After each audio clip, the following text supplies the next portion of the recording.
My name is Hannah Mercer, and I am 36 years old. For as long as I can remember, my family has had a story about me, and they told it so often it started to sound like truth. At birthdays, at holidays, at the Sunday dinners where everyone passed plates and pretended the air wasn't thick with old grudges, my name carried an invisible warning label. Difficult. Dramatic. Too sensitive. The problem. If something went wrong, it somehow drifted toward me like smoke finding the only open window, and the part that hurt the most wasn't the accusation itself. It was how comfortably everyone agreed on it, like they were relieved to finally have a single person to blame for all the tension they refused to name. I used to fight it. I used to come prepared, like I was walking into court instead of my mother's dining room. I'd rehearse the calm version of myself in the car, reminding my hands not to shake, reminding my voice not to rise, reminding my face to keep that soft, harmless smile that said I was safe to be around. I would promise myself I wouldn't react no matter what they did.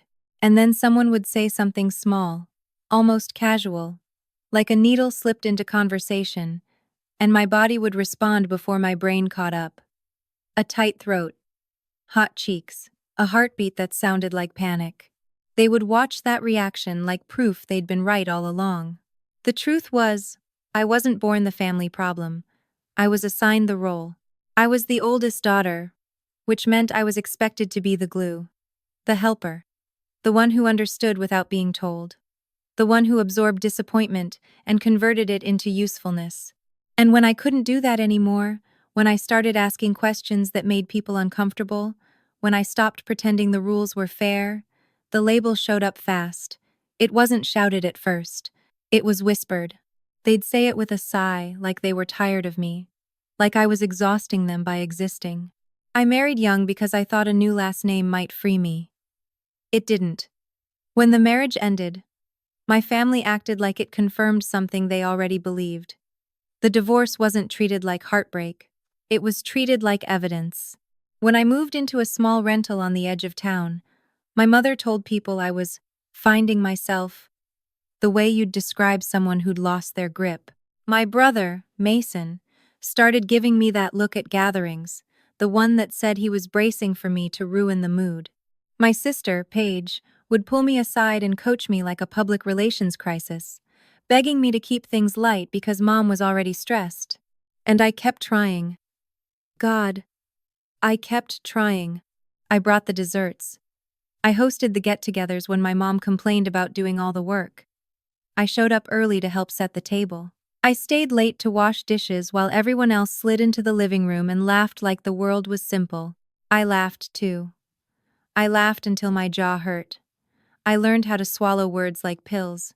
And still, somehow, the moment anything went wrong, the room would tilt in my direction. The night everything finally snapped didn't start dramatic. It started ordinary, which is how most disasters begin. My mother had invited everyone for dinner because Paige had news, and Paige always got a stage when she had news. I remember walking up the steps with a bottle of wine I couldn't afford, thinking of it like a peace offering. I remember hearing laughter through the door before I even knocked, and for a second, I let myself imagine I could step into that sound and belong to it. Inside, the house smelled like roast chicken and rosemary, that warm, safe scent that used to mean childhood. My mom's living room looked like a magazine spread, pillows arranged just right, candles lit, everything carefully curated to suggest harmony. Mason was already there, leaning against the counter with that easy confidence he'd always had, like the whole world was built for him. Paige sat at the table, glowing with the kind of attention she collected like jewelry. I handed my mom the wine. She gave me a quick smile that didn't reach her eyes and asked if I was still doing that job thing, as if my career was a phase she was waiting out. Then she turned away before I could answer, already laughing at something Mason said. I stood there for a moment with my coat still on, feeling like I'd arrived too late to a party that didn't need me. Dinner began the way it always did. Surface-level questions, soft jokes, the kind of family banter that sounds warm to outsiders but feels rehearsed when you're inside it. Paige finally announced her news. She and her husband were buying a bigger house, something with a yard, something in a better neighborhood. Everyone clapped and congratulated her, voices overlapping with praise. My mother's face lit up like Paige had gifted her oxygen. I was happy for Paige. I truly was. But I felt the familiar ache behind my ribs, the reminder that my life was the cautionary tale they used to make hers look brighter. Then my mother did what she always did when things were going too well. She reached for a story that would put everyone back in their places. She started talking about how hard the last few years had been, and how our family has really pulled together, and I knew what was coming before it arrived. It always arrived. She said it gently, like she was being fair, like she was being generous. She told a story about my divorce, about how I struggled, about how they worried, about how sometimes I took things out on everyone. I felt my stomach drop. The table blurred at the edges. Mason smirked like he was watching a rerun. Paige pressed her lips together, pretending she wasn't enjoying it. And my mother, still smiling, said the line she'd said in some form for years, that I had always been the one who made things harder than they needed to be. They called it concern. They called it honesty. They called it love. But what it was, in that moment, was public execution. I tried to breathe through it. I tried to be the calm version of myself I'd rehearsed. I reminded myself not to give them what they wanted. Still, my voice came out quiet and strained when I said that wasn't fair. My mother tilted her head like I was a child refusing medicine. She said I was being defensive. She said she couldn't say anything without me making it into a fight. Paige nodded like a therapist, confirming a diagnosis. Mason laughed under his breath, like I was predictable. And something inside me, something that had been holding on for years, finally let go. I didn't yell. I didn't cry. I didn't flip the table or storm around the room. That's the thing people never understand when they label someone the problem. The problem is usually the person who has been trying the longest. I just stood up slowly, set my napkin down with shaking hands, and looked at the faces that had known me my whole life without ever truly seeing me. I said I couldn't do this anymore. Not the role, not the blame, not the performance of being grateful for scraps of respect. My mother's smile tightened, like she was losing control of the narrative. Paige's eyes widened, already calculating damage. Mason leaned back, amused, waiting for the explosion they'd always promised themselves would come. Instead, I picked up my coat, walked to the front door, and left. The air outside was cold enough to sting. My hands were shaking so badly I could barely get my keys into the car. I sat behind the wheel, staring at the house where my whole life had been shaped, and I realized something that made my throat burn. If I stayed, I would die slowly in that story they wrote for me. If I left, I might finally get to write my own. I drove home in silence, feeling both terrified and oddly light, like I'd stepped off a cliff and discovered gravity wasn't as instant as everyone claimed. When I walked into my apartment, my phone buzzed with a new notification. I expected an angry message, a guilt trip, a command to come back and apologize. But what I saw made my blood turn cold. It was a voicemail notification from a number I didn't recognize, time-stamped 2 minutes before my mother started telling her story about me at dinner. And the preview line on the transcription wasn't an apology. It was a warning. I thought walking away would cause panic. I thought someone would call my name, run after me, or at least send a message asking if I was okay.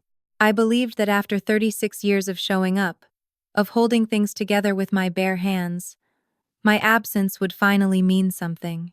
Instead, the silence that followed me home felt planned, like they'd been waiting for me to remove myself.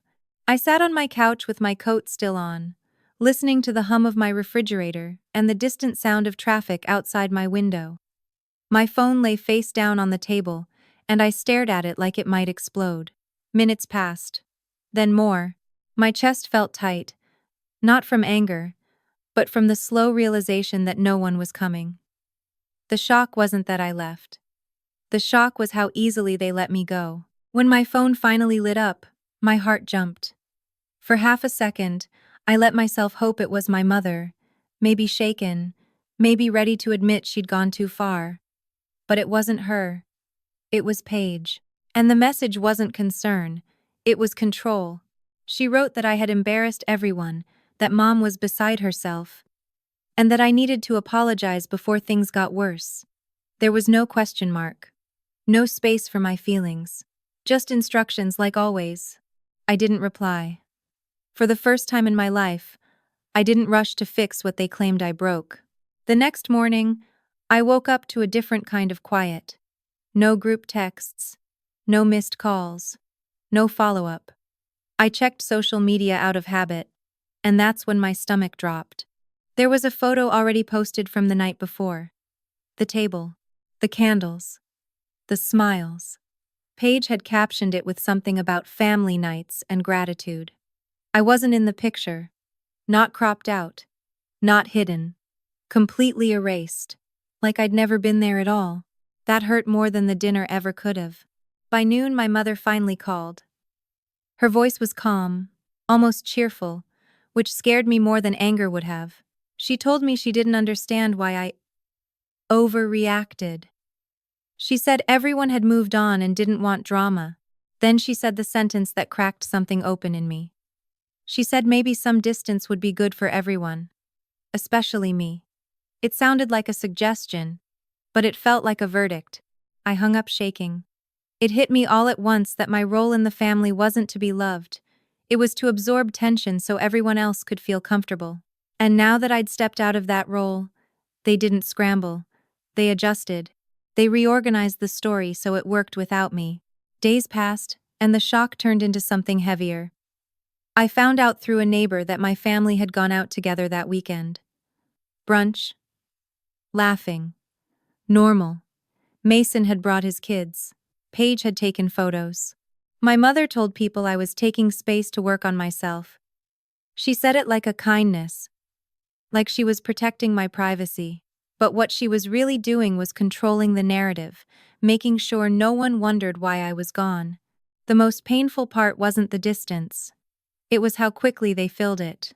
I started questioning everything. Every apology I'd made. Every time I'd believed them when they said I was too much. I replayed moments from childhood, seeing them clearly for the first time. The way my feelings were always labeled as problems. The way my needs were treated like inconveniences. The way peace only existed when I stayed quiet. I realized I hadn't walked away from love. I'd walked away from a system that needed me small to function. One night, I got another message from Paige. She said Mom was willing to talk, but only if I promised to stay calm and not bring up the past. I read it 3 times, feeling something new rise up in me. Not fear, not guilt, anger. Clean, sharp anger. Because even now, even after I left, they were still trying to set rules for how I was allowed to exist. I didn't respond. Instead, I went for a drive. I drove past my childhood home, slowing down as I passed the familiar windows. The lights were on. Everyone was inside. Together. I pulled over and cried harder than I had in years, not because I missed them, but because I finally understood the truth. They weren't shocked because I was gone. They were shocked because I stopped playing my part. And then something happened that made my hands go cold. As I sat there, my phone buzzed again. This time, it wasn't family. It was a message request from someone I hadn't spoken to in over a decade. Someone who knew my family before the stories hardened into facts. The message was short, simple, and terrifying in its clarity. It said they heard what happened, and there was something I deserved to know about why my family always needed a problem. I stared at the screen, heart pounding, knowing that whatever came next was going to change everything I thought I knew about myself and about them. I didn't open the message right away. I sat there in my car, parked across the street from the house I grew up in, watching the light flicker in the living room window like nothing had changed. My phone felt heavy in my hand, like it knew something I didn't. A part of me wanted to drive away, to pretend the message didn't exist, because deep down I sensed that once I read it, there would be no going back to the version of myself that still hoped I was wrong about them. The message was from a woman named Laura. We hadn't spoken since I was in my early 20s, back when she used to come around for holidays and birthdays. She was my mother's oldest friend, the kind who knew where all the emotional bodies were buried. Her words were careful, almost hesitant. She said she heard I'd finally stepped away, and that she was proud of me. Then she said there was a reason my family always needed me to be the problem, and it had nothing to do with my personality. My hands started shaking before I even replied. I asked her what she meant. The typing bubble appeared, disappeared, then came back again. When her response finally arrived, it felt like the ground dropped out from under me. She told me she'd debated for years whether to say anything. She said my mother had begged her not to. She said she thought I deserved the truth now that I was finally free enough to hear it. According to Laura, everything went back to one night I barely remembered.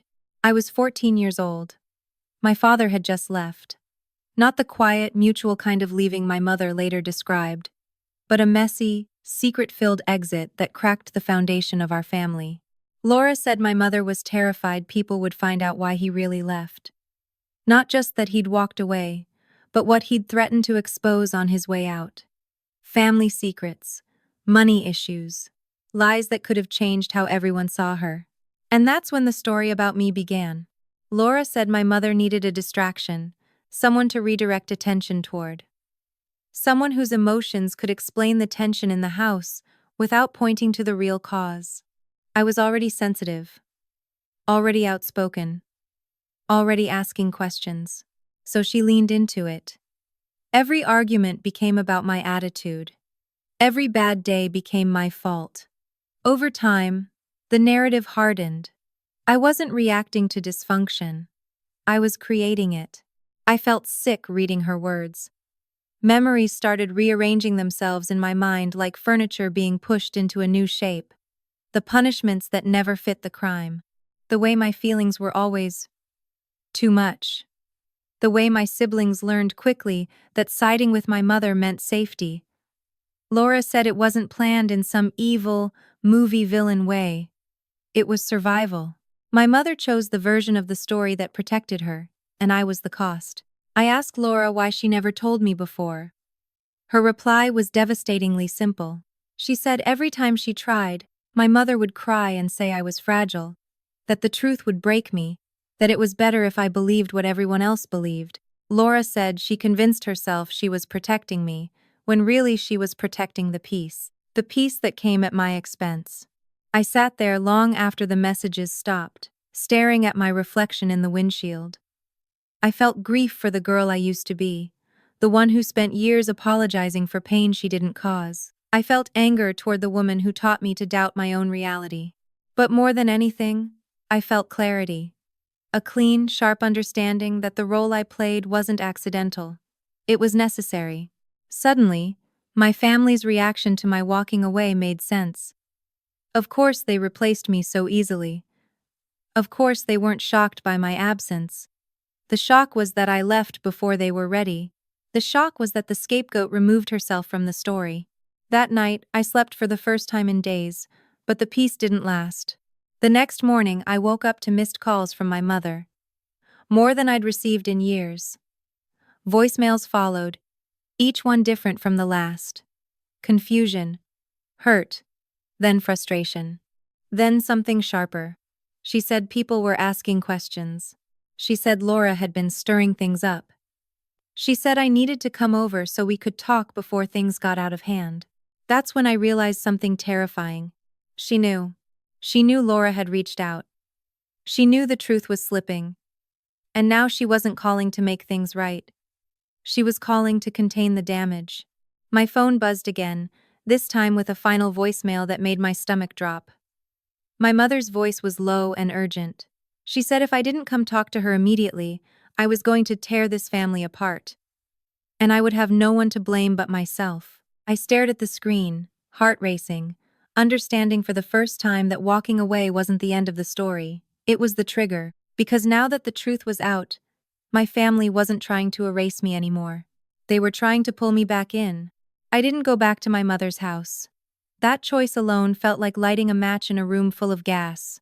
For the first time in my life, I wasn't rushing to explain myself, soften my words, or make sure everyone else felt okay before I did. I let the calls ring. I let the voicemails stack up. And with every hour that passed, the tone of the messages changed. At first, my mother sounded wounded. She said she didn't recognize me anymore. She said I was being cold. Then she sounded angry. She accused Laura of poisoning me, said I was letting outsiders destroy our family. By the third day, the anger turned strategic. She started reminding me of everything she'd ever done for me. Every sacrifice, every favor, every moment she believed earned her ownership over my silence. It was like watching someone flip through a mental file of guilt weapons, choosing which one might still work. Mason called next. His voice was tight, irritated. He said Mom was spiraling, and that I needed to be the bigger person, the way I always had. He said this didn't have to turn into a whole thing if I'd just come over and clear the air. I almost laughed at that phrase. Clear the air. As if the air hadn't been choking me my entire life. As if the truth was smoke we could wave away with a few practiced sentences. Paige didn't call at all. She posted instead. Long messages about loyalty. About family sticking together. About how some people confuse independence with selfishness. Friends commented with hearts and supportive words, none of them knowing my name was written between every line. Watching strangers praise a version of the story where I was the villain felt surreal. It was proof of how easily my family could rewrite reality when I wasn't there to object. For a moment, the old reflex kicked in. The urge to fix it. To explain. To prove I wasn't what they said. But then I remembered 14-year-old me. Standing in my bedroom. Trying to figure out what I'd done wrong this time. I remembered how many years I'd spent apologizing for existing too loudly, feeling too deeply, needing too much. And something inside me hardened. So I stopped apologizing completely. I sent one message. Just one. I said I needed space. I said I wasn't willing to talk unless it was honest. No rewriting. No blaming. No pretending the past didn't happen. I pressed send with shaking hands, knowing this was the most dangerous thing I could do. Not yell. Not accuse. Just refuse to play along. The response was immediate and vicious. My mother told relatives I was unstable. That I was having some kind of breakdown. An aunt I hadn't spoken to in years texted me asking if I was safe. A cousin suggested therapy, like a diagnosis disguised as concern. I realized then how deep the groundwork had already been laid. The family problem narrative wasn't just internal. It had an audience. Then came the threat that finally broke the illusion of love. My mother left a voicemail saying if I continued down this path, I shouldn't expect to be included anymore. Holidays, gatherings, even future emergencies. She said I was making a choice, and choices had consequences. Her voice didn't sound sad. It sounded offended. Like I was taking something from her that she believed belonged to her. I sat on my couch listening to that message on repeat, feeling a strange mix of fear and relief. Fear, because being cut off had always been the unspoken punishment hanging over me. Relief, because now it was out in the open. The love I'd been chasing had terms. Silence was one of them. That night, I cried harder than I had in years. Not because I was alone, but because I finally accepted that I always had been. The difference was, now I wasn't lying to myself about it. I wasn't confused anymore. I wasn't wondering what I could do differently to earn kindness. I was seeing the system clearly, and clarity is painful before it's freeing. As I wiped my face and stared at the dark ceiling, another realization settled in, heavier than all the others. Walking away hadn't just exposed the truth. It had threatened something much bigger than my role. It had threatened my mother's image. And if there was one thing I knew for sure, it was this. She would do anything to protect it. Even if it meant destroying me completely. I knew the final move wouldn't come quietly. People who build their power on silence panic when that silence breaks. What I didn't expect was how fast the panic would turn public. One morning, a coworker pulled me aside and asked, gently, if everything was okay at home. She said she'd heard I was going through something. That was the moment I understood my mother wasn't just trying to pull me back in. She was trying to surround me with doubt, to make my world smaller until I had nowhere left to stand. So I did the one thing I'd never done before. I told the truth. Not the dramatic version, not the angry version, just the plain, steady truth I'd been carrying for years. I told a few people I trusted what had really happened. I talked about being labeled, about being blamed, about walking away and being erased. I didn't attack. I didn't defend. I just stopped protecting a story that was never protecting me. Something unexpected happened. People believed me. Not everyone, but enough. The phone calls slowed. The posts stopped. The whispers lost their edge. When my mother realized the old tactics weren't working, she tried one last time. She showed up at my apartment unannounced, standing in the hallway with a face I barely recognized. Not angry, not sad, afraid. She told me we could start over. She said families forgive. She said we could pretend none of it ever happened.